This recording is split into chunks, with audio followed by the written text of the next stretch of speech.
A gente passa boa parte da vida correndo atrás de coisas que nunca imaginou querer. Eu nunca sonhei em fazer um sorvete de café, eu nunca sonhei em subir num palco e contar a minha história. E certamente nunca imaginei que um dia meu pai estaria me seguindo com uma câmera, filmando tudo como se eu fosse um cara importante. Mas a vida tem esse senso de humor estranho. Às vezes você atravessa o país procurando café e descobre que estava procurando outra coisa. Uma cidade muda, uma comunidade se organiza, pessoas resolvem construir algo juntas e, de repente, aquilo que parecia impossível começa a acontecer. Talvez seja por isso que eu gosto tanto da estrada, porque ela sempre dá um jeito de mostrar que as melhores histórias não estão no destino, estão no caminho de volta.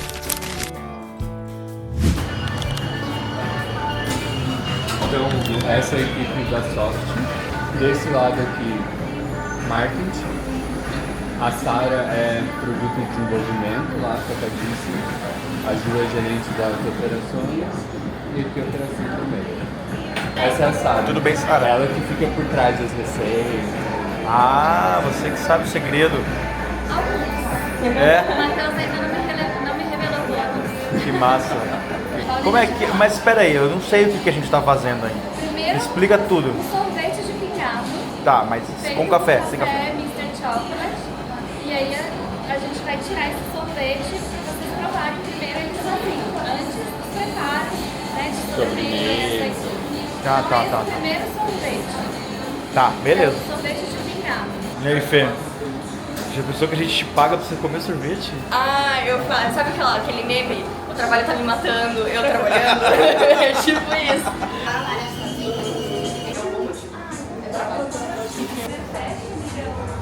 Então aqui qual que é a ideia, né? A questão desse misto. Então, avaliando ali dos sabores que estão disponíveis, acabou que café combinou mais com pistache. Então a ideia é que o cliente possa pedir também esse misto junto ali para ter esse contraste de sabor. E ele fica bonito, né? Fica bem bonito. Então Tá. os terrosos.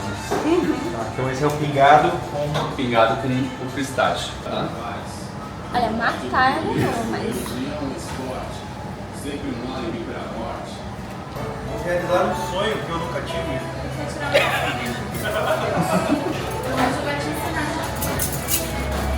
Qual que é o esquema? Como você vai tirar? Você sabe Ah, pode ser só o café. Pera, essa eu vou aqui. Você vai segurar ela mais pra baixo. Porque esse Reto mesmo? Isso. Esse, como você é muito alto, você fica mais pertinho do ar. Tá. E o que eu mexo aqui? Quando você abaixar ela mais devagar, o sorvete vai começar a cair. Tá. Só a primeira volta. Depois eu vou segurar a tua mão daí pra você conseguir fazer. Tá bom. Você vai apertar servir. Vai apertar, tá? Você vai baixar o outro devagar. Com carinho, assim. Para baixar. Tô certo aqui nesse. É aqui mesmo. Vou começar aqui. Vou fazer a primeira volta. Vai fechar. Cara, muito difícil. Caraca! O tamanho da casca do homem. É, galera. Coloca aqui, vamos jogar de novo. Agora você já sentiu a marca, só virar aqui. Mais uma vez. Tá mais bolinho mesmo hoje. Nossa, mas dá um desespero ali. Então, o primeiro vai bem retinho e daí eu começo a virar. Isso. Pode deixar. Você vai deixar meio que encher o forno, sabe? Tá. E que horas que eu paro? Pode deixar que eu falo pra você. Pode deixar. Boa. Aê! Então, duas voltinhas. Cara, é sorvete. Tá bem soft, é. Vamos ver se ficou bom. Eu vou tirar foto. É, eu ia tirar foto também. Tarde. Tá, vai assim mesmo, esposa. Valeu, obrigado.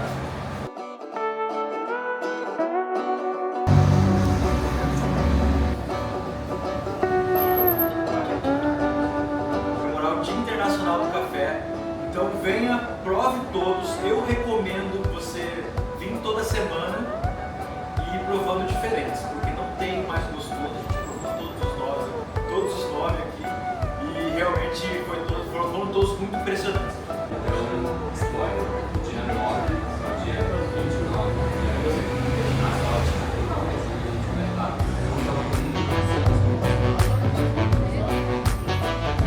isso aí, manhã maravilhosa, provando sorvete, várias receitas que a gente vai lançar junto com a Soft, que já é um parceiro do Moca há muito tempo.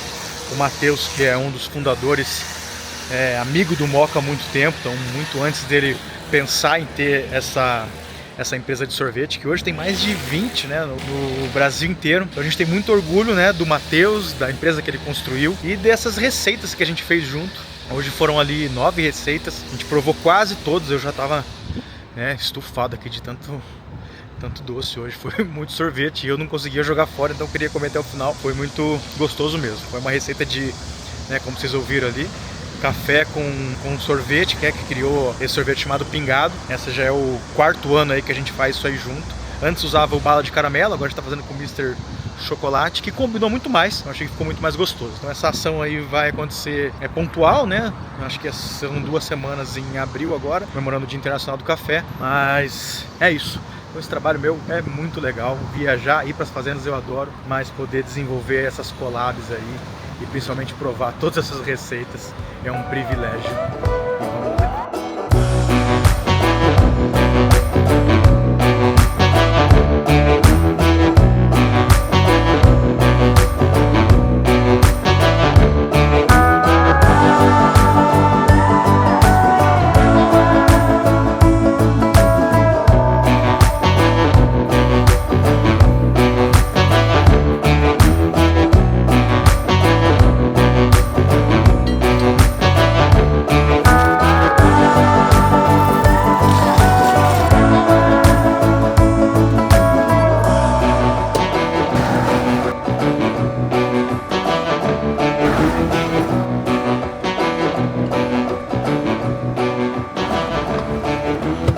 Tu é feliz hoje, acho que foi muito café.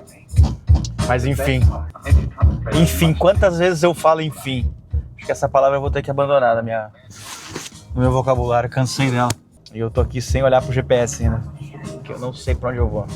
Nenhuma música pra dar uma vibe? Talvez essa. Guts, gosto desse cara. Cara, a música é bom demais, né? Pá. Não, preciso demais, eu durmo cedo, até as 9 horas eu vou estar dormindo. Quer dizer, eu costumo estar dormindo. Eu tô chegando no evento, vou chegar 8h07. Já vou chegar na hora que eu deveria estar indo dormir. Então isso... Aí, garoto.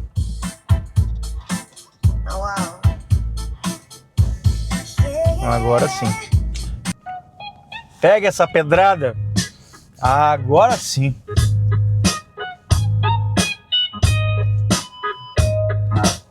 Caminho do evento, lá no Shopping Catuaí, eu tô aqui em Maringá. Shopping Catuaí é um evento grande, né? Acho que é o terceiro, não sei se é o segundo ou terceiro ano desse evento de café especial aqui da cidade de Maringá. E dessa vez, organizado pelo Michel Tamura. Cara, o cara é desenrolado, viu? O cara é bom em comunicação. E dessa vez ele conseguiu apoio até do governo aqui, ou da prefeitura, mas acho que foi do governo do estado e da prefeitura e do Shopping Catuaí para fazer um super evento. Então são sexta, sábado e domingo de evento. Hoje é quinta-feira, vai ter um coquetel de apresentação lá agora, de inauguração do evento.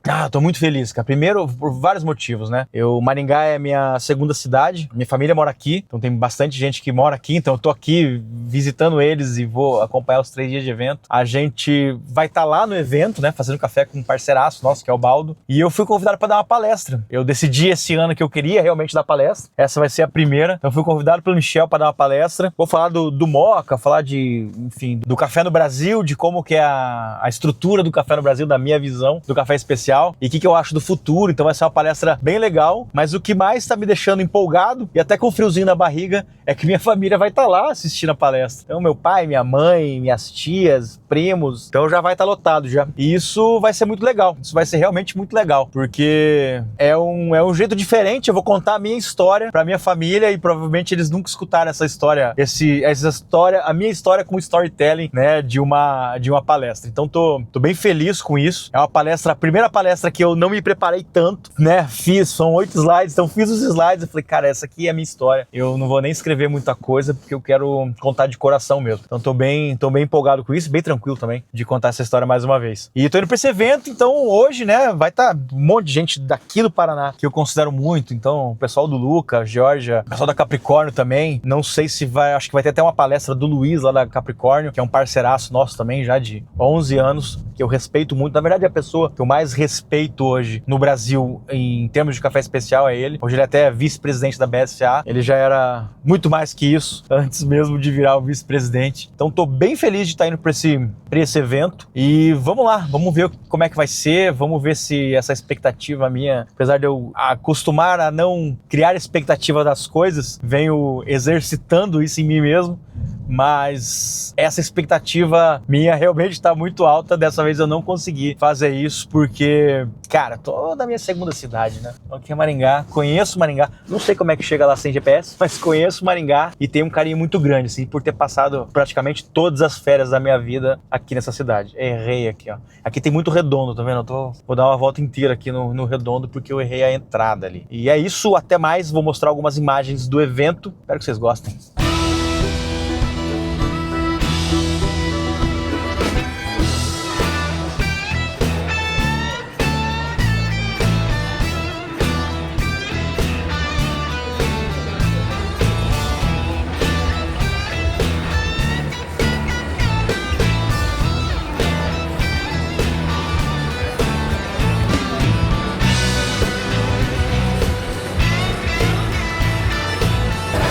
Por que vocês estão rindo?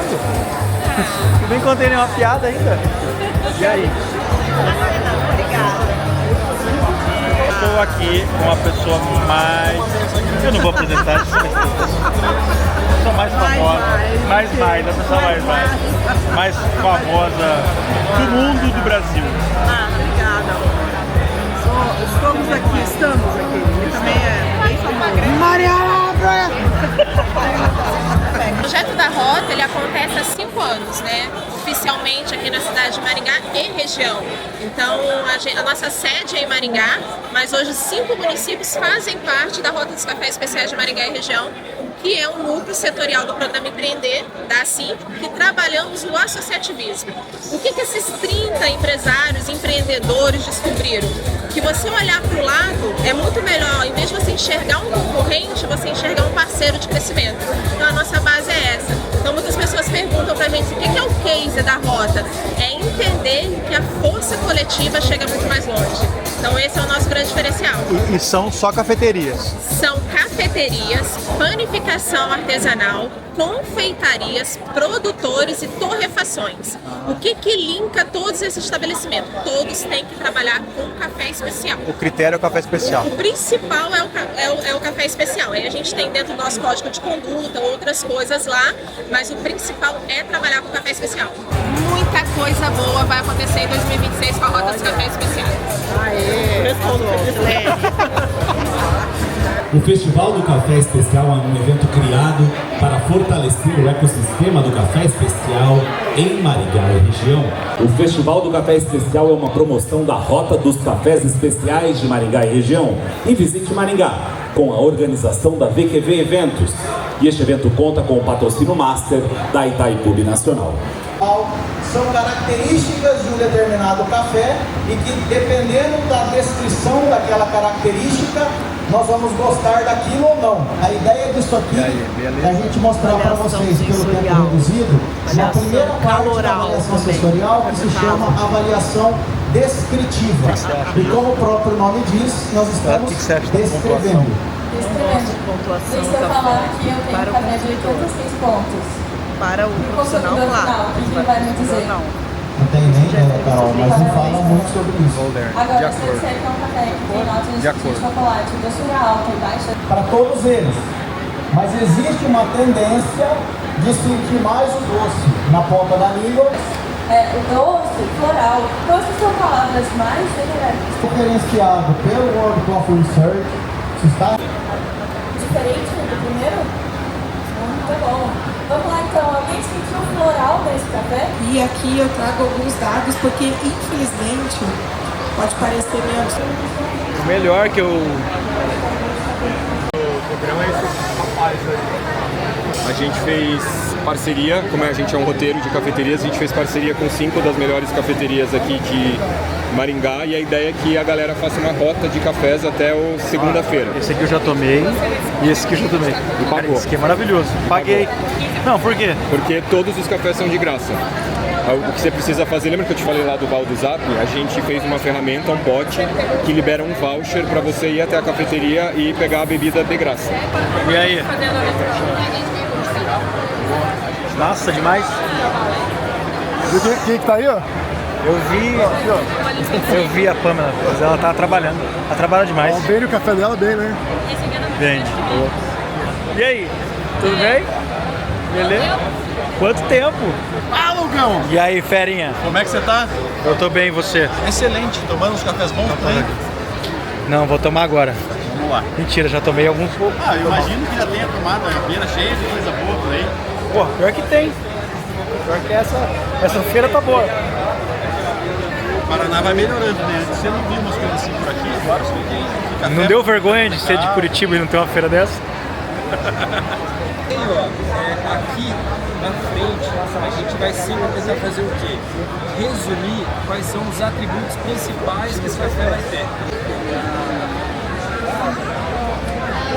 Oi. Olha, tá tudo bem com o senhor? Tudo ótimo. Bem-vindo. Você veio ano passado? Não. Não vi, me arrependi de não ter. E o que você tá achando? Conta um pouquinho pra gente. Eu tava falando ali, eu tô com vergonha de não ter um festival desse lá em Curitiba. Vamos fazer um negócio? Você também? A gente tem um mercado lá que já tá bem desenvolvido e a gente não se une igual as pessoas se uniram aqui, igual você quiser se unir aqui pra fazer o trabalho assim. Muito legal. A gente começa depois pra fazer um bem bolado. Isso é bom. A gente faz um bem bolado. Hugo, o palco é seu, bem-vindo. Deixa eu pegar aqui o passador pra você. Boa noite ou boa tarde todo mundo. Meu nome é Hugo, sou o fundador e hoje responsável pela curadoria de cafés do Moca.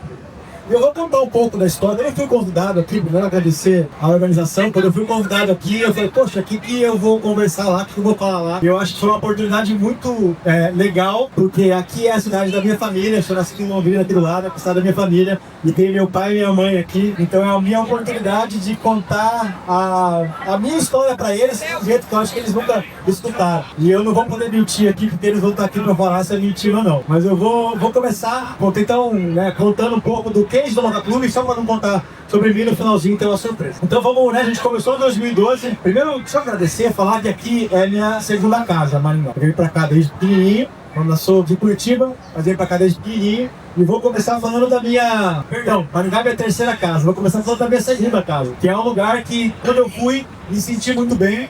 E vou contar pra vocês por quê. É onde tudo começou, que foi lá em Londres. Então, em 2008, eu não estava indo muito bem na faculdade. E meu pai falou assim, pô, você não quer trancar a faculdade e passar um tempo fora, fazendo intercâmbio? Eu vou te patrocinar. E eu me empolguei muito com aquilo. Então, fazia faculdade de engenharia elétrica. E realmente eu estava gostando muito. Queria, dar um ar pra cabeça. E foi esse convite do meu pai. Ele deixou o ano inteiro de 2007 muito empolgado para preparar essa viagem, e fui morar em Londres. E lá a gente tinha alguns acordos. O primeiro acordo era eu aprender a falar inglês, então essa era uma das coisas que eu tinha que fazer lá. E ele sempre falava pra mim, pô, vê se não tem nada lá que você pode trazer pro Brasil, já que você tá indo pro primeiro mundo, então vê se tem nada lá que a gente consegue aprender e trazer pro Brasil e transferir pra cá. Então meu olhar lá sempre foi um olhar de negócios. Então eu tava vendo uma cidade, que muito nova, que tem um monte de coisa muito legal, e eu tinha esse olhar de negócios lá. Então eu tava andando lá, vivendo, uma vida, a primeira vez que eu não tava morando com meus pais, tô vivendo uma vida muito legal. Isso aqui é uma foto minha lá do primeira semana que eu tava lá. E nesse ferrenho todo, vivendo lá em Londres, eu acabei morando com esse cara aqui, ó, que é o Phil, que é um australiano. Cadê o Wilson tá aí? Que é o Phil, que é um australiano, ele era um barista. Eu não tomava café até lá. Meu pai tomava café comigo de manhã e eu tomava Nescau. Eu não via sentido colocar açúcar ou não gostava do cheiro do café, então eu tomava Nescau. Aí eu fui morar lá em Londres, aí acabei dividindo um quarto que era praticamente 2x3, assim, com esse cara aqui, e ele fedia café. Ela cheirava muito café. Então eu chegava de noite, cada cliente se encontrava, eu sentia aquele cheiro de café. Comecei não a gostar, mas a me interessar, pelo trabalho dele, até porque eu queria desenvolver esse inglês lá, então eu tava conversando com ele bastante. Até que eu lembro de um dia ver ele lendo um livro desse tamanho sobre café. E eu nem sabia que existia livro desse tamanho sobre café, sem figura. Aí eu falei, poxa, o café é um negócio muito mais do que eu imagino, né? Mas ainda não estava nessa ideia de ter um negócio, ou de trabalhar com café. De novo, estava lá pro lado da engenharia elétrica. Até que um dia o filme me convidou, falou assim, já que você quer aprender a falar inglês, e ele não falava nada de português, já que você quer aprender a falar inglês, você não quer marcar a tua folga, eu trabalhava na cozinha, em outro lugar, você não quer marcar a tua folga junto comigo e a gente vai trocar uma ideia, a gente vai conversando de inglês, você conhece meus amigos. E aí eu marquei uma folga com ele, matei a aula que eu fazia lá em inglês, marquei a folga com ele. Aí cheguei lá e tava no café e ele falou bem assim, ó, e eu nunca esqueci dessa cena. Ele falou assim, eu já vou sair, você quer alguma coisa? Quer um expresso? Eu nunca tinha tomado expresso na minha vida. E eu falei, quero. Aí ele me serviu o expresso, foi terminar lá de arrumar as coisas na cafeteria.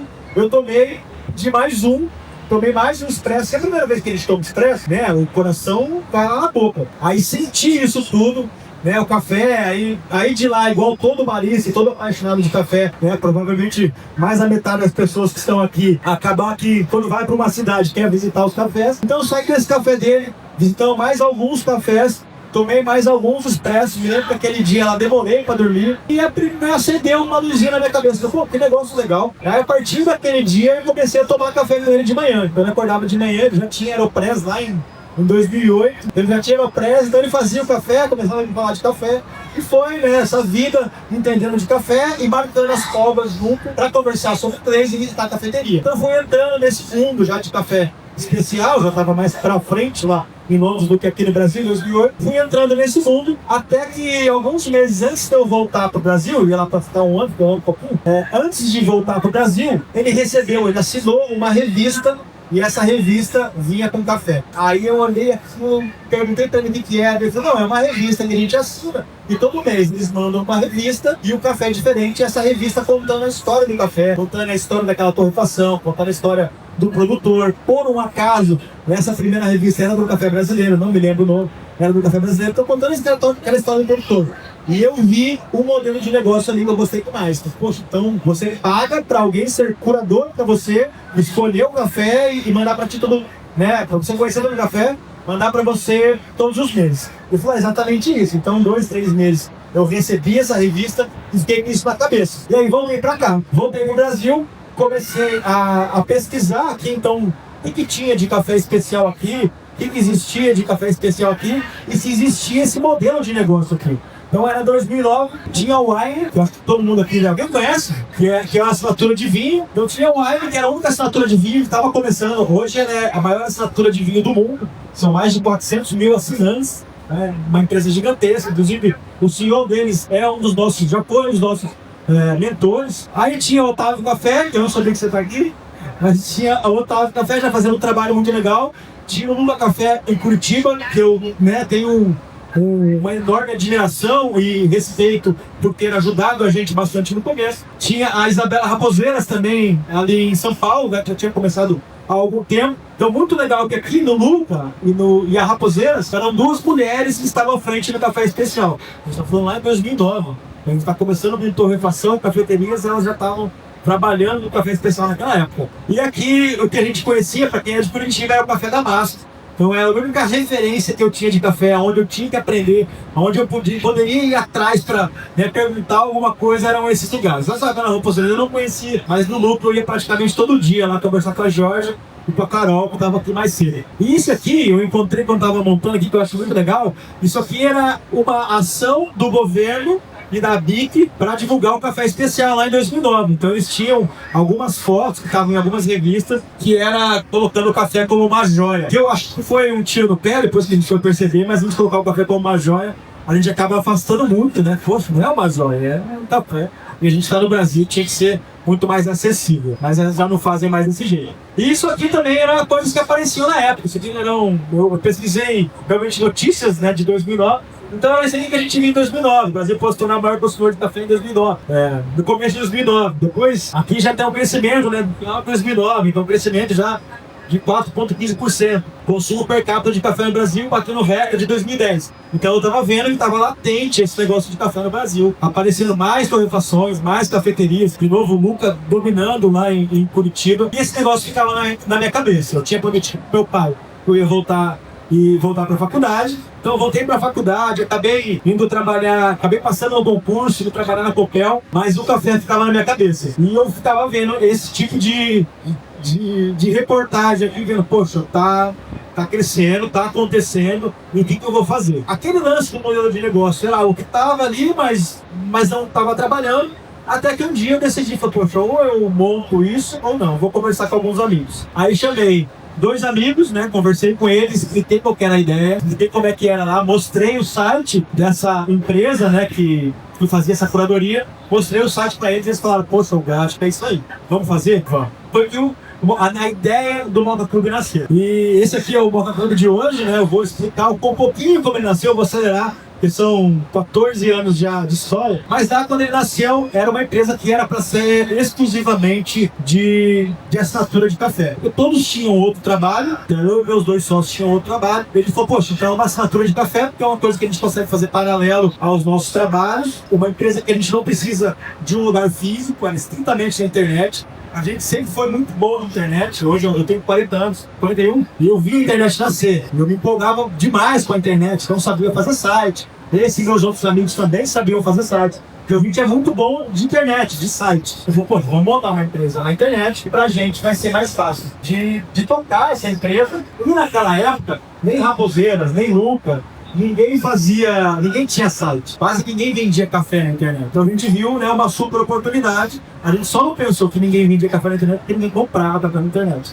A gente viu uma oportunidade, mas foi um tempo ainda para conseguir desenvolver. E aí foi em 2012, a gente inaugurou o Moca Clube como uma assinatura de café. E por incrível que pareça, a gente lançou o Moca Clube numa feira que não era de café, uma feira muito parecido com essa aqui, que era o Festival Gastronômico. A gente tinha uma empresa na internet, mas a nossa ideia é, vamos pegar todo o dinheiro que a gente tem e vamos fazer um quiosque, igual tem aqueles ali, e vamos vender na internet. Vamos falar algo que é o nosso produto, vamos pegar o cartão de crédito da pessoa, anotar o endereço dela e vamos mandar para casa dela. Então o nosso desafio, se a pessoa nunca me viu na frente, ela tinha que achar que ela ia pagar 3 meses, eu ia pagar 3 meses, ia enviar pra casa 3 ou 6 meses. Ali tinha 200 pacotinhos nessa feira. Nós vendemos todos. Então eu falei, pô, 200 pacotinhos dá uma saca. Se for torrar uma saca, dá mais ou menos 200 pacotinhos. E a gente vendeu todas as caixinhas. Então a gente já começou com uma saca inteira. A gente realmente começou a empresa já se pagando no primeiro mês. Quer dizer, a gente não fazia o cálculo muito direito, a gente achava que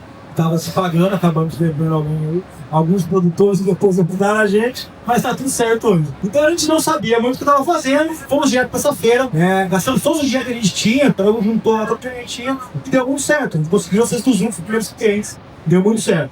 E dentro de lá, então o Moca Clube foi, até 2014, uma empresa que era só da internet. A gente era só assinatura de café, então não tinha um café que mudava todo mês. Então eu saía, trabalhava na Copel ainda, então eu saía no final de tarde, de sexta-feira, pegava o carro, ia lá para uma fazenda no Minas, aqui no Paraná, todo mês uma fazenda diferente, comprava o café, colocava no porta-mala do carro, tirava um monte de foto, entrevistava o produtor e voltava para contar essa história. Então a gente nasceu para ser essa conexão entre o produtor e o consumidor, né? E contar sempre essa história do produtor. Porque lá fora, lembra, lá em Londres, eu vi, quando eu ia nas cafeterias, foto do produtor, história do produtor, e coisa que no Brasil que tinha pouco. Então o gringo estava enaltecendo o produtor brasileiro e a gente aqui não estava nem falando dele, a gente estava escondendo o nome dele na embalagem. Então uma das premissas do Moca, e é até hoje, era ter o nome da fazenda muito maior que o nosso logo. Primeiro porque a gente queria comprar o melhor café e a gente queria mostrar para o produtor que a gente poderia ser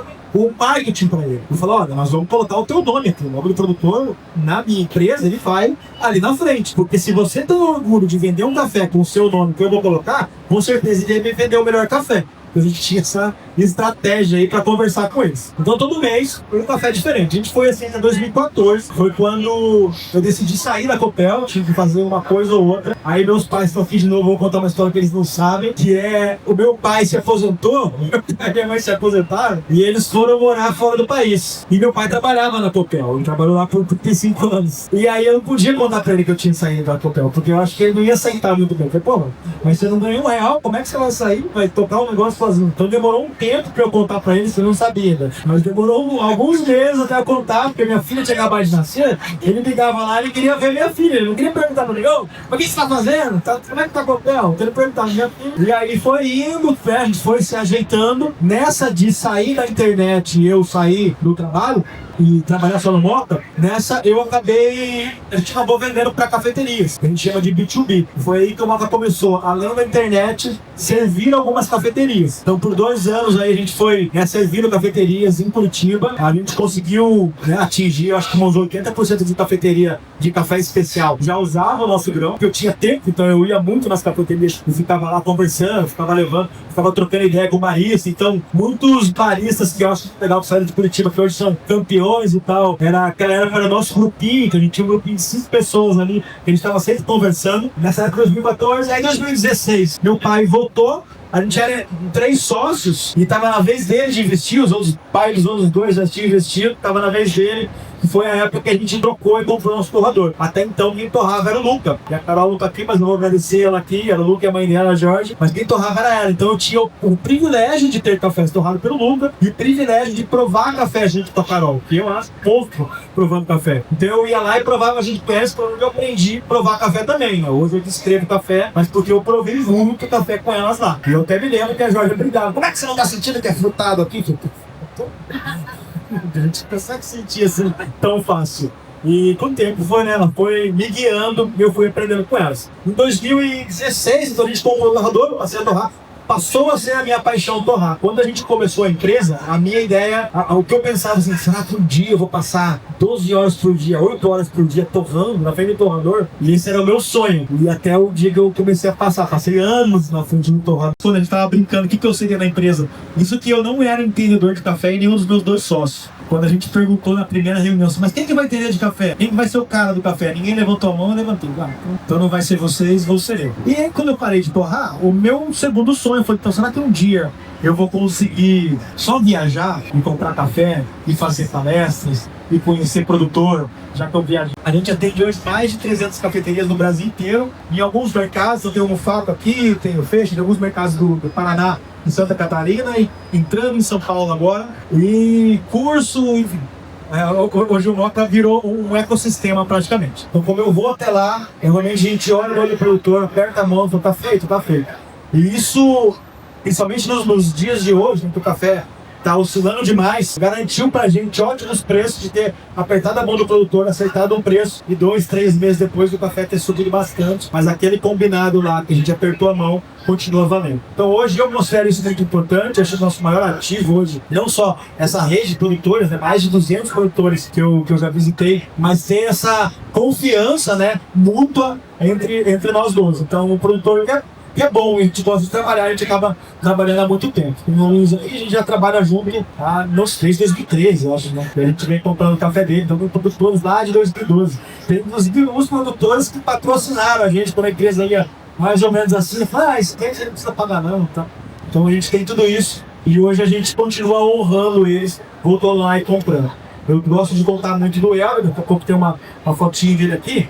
O Elber Moscardini, esse daqui, ó. A gente comprou uma saca dele em 2012, foi o segundo produtor que eu comprei café. Ano passado a gente comprou 700 sacas. Então o pai dele, os tios dele, que é um sócio, dono da fazenda, eu ia lá, eles nem olhavam na minha cara, eu falava, pô, mas você vem aqui, aí o Elber que tinha que trabalhar, passa o dia inteiro conversando contigo aí e você vem e compra uma saca. E a gente paga almoço pra você, faz tudo. Então, eles nunca deram muita bola até ano passado, que daí começou a mudar. Então a gente continua parceiro até hoje. Isso aqui é o que eu mais gosto, o que a estrada realmente me ensinou é conhecer todas essas pessoas. Então a gente tem muito orgulho de continuar com aquele mesmo Moca lá, de contar as histórias. Então tá lá a Cíntia, lá do Cerrado Mineiro, a gente foi um dos primeiros a comprar café especial dela. Então eu faço questão de ir lá, conhecer ela, conhecer a família, conhecer a história dela. Ela não trabalhava com café. E isso é uma história que é bem recorrente no Brasil. Para a gente terminar e para falar mais ou menos como que eu imagino que vai acontecer no café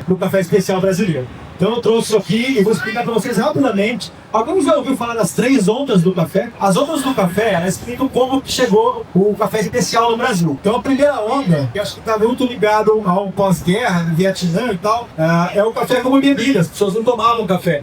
Isso eu tô falando fora do Brasil, tá? Vamos olhar só a parte de cima. Então era o café como bebida. Então as pessoas começaram a tomar café. Aí, em 1974, foi a criação do termo cafés especiais. Ou specialty coffee, que eram cafés de especialidade. Não necessariamente cafés especiais de ser um café especial de sabor, mas um café de cuidado com o produtor, né? O café que a gente estava sempre, que a torrefação conhecia o produtor. Algo que o Moka nasceu para fazer. Então esse termo foi cunhado, eu gosto dessa palavra, em 1974. Aí veio a segunda onda, que é o café como experiência, muito carregado pela Starbucks. Então as pessoas não tomarem café em casa e tomar café na cafeteria. Então é uma experiência tomar café. Aí veio essa galera da experiência de outras cafeterias, perceberam que, poxa, tem uma experiência, Starbucks está ficando milionária, mas o produtor lá continua sem ganhar dinheiro, né, que a Starbucks ganha, mas sem ser reconhecido. E aí veio a terceira onda, que é o café como transformação, que é as formações e as cafeterias começarem a contar a história do produtor.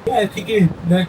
Começou a ideia, o que eu vi lá em Londres, que aqui ainda a gente não tá. Então essa é a terceira onda do café. Mas só para implementar aqui, 2004, veio a pontuação do café, então a gente pegou isso aqui e colocou como ponto para todo mundo conversar a mesma língua.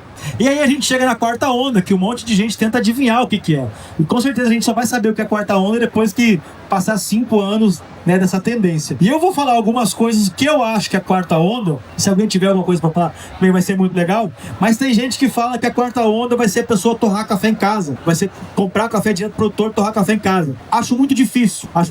Isso é um robista, talvez faça isso, né? A gente tem aqui torradores que já são mais baratos, custa mais barato, dá para ter em casa, faz pouca fumaça, mas é muito um hobby. A pessoa tem que gostar demais para fazer. É o cara que, sei lá, troca o pneu da moto em casa. O cara gosta de fazer tudo em casa. Então ele vai acabar torrando em casa. Vai fazer o pão em casa. Então pode ser uma quarta onda? Pode. Eu não acho. Uma quarta onda, essa é nova, que tá aparecendo nos últimos 2 anos. A gente vendendo café, a gente tá percebendo muito isso. Muita gente tomando café expresso em casa. Então eu não acredito que a gente vai ficar esse termo da quarta onda, até porque a gente tá no Brasil e a gente não andou em primeira, segunda e terceira onda. Dá pra ver que a gente andou bem diferente. A gente quer esse poder de poder tomar do jeito que a gente acha melhor e não vir cheio de regra que a gente tem na terceira onda, na segunda onda. Então acabar com essa regra. Eu acredito que essa seja a quarta onda, que vai abrir caminhos aí para um monte de gente começar no café de novo. Então aquela barreira que ela é pequena, né, a barreira para começar no café, mas a gente ainda tem muita coisa para criar nesse mundo do café especial. E é isso aí. Então queria agradecer de novo a vocês, dizer que eu acredito e tenho como propósito de vida que a gente tá aqui nesse mundo para mostrar o caminho. Então eu contei muito de mim, mas para mostrar que esse foi o meu caminho e você pode seguir um pedaço desse meu caminho, ou pelo menos ver que eu não sabia nada quando estava lá em 2008. Não tinha nem ideia de onde, né, que isso ia chegar. De hoje tem uma torrefação, a gente é em mais ou menos umas 30 pessoas. Hoje tem 2 torradores de 30 quilos torrando, né, vamos bater o recorde esse mês de torrar 22 toneladas, é mais que um container por mês. Então isso eu não imaginava antes, eu só trabalhava e achava que ia dar certo um dia. Então esse é o caminho que eu trilhei, e é um caminho que vocês podem, né, trilhar ou não, mas dá pra saber, se aquele cara lá conseguiu, eu posso criar o meu aqui e por aqui. Então eu tenho isso como propósito de mostrar o caminho, todo mundo pode ter o caminho, e incentivar as pessoas a fazer o que gostam e criar o caminho. Demora, mas vai. Então daqui, se alguém quiser entrar em contato comigo, tem meu telefone. Se alguém for produtor aí e quiser vender café também, só mandar a mensagem que eu vou lá conhecer vocês. Então, muito obrigado.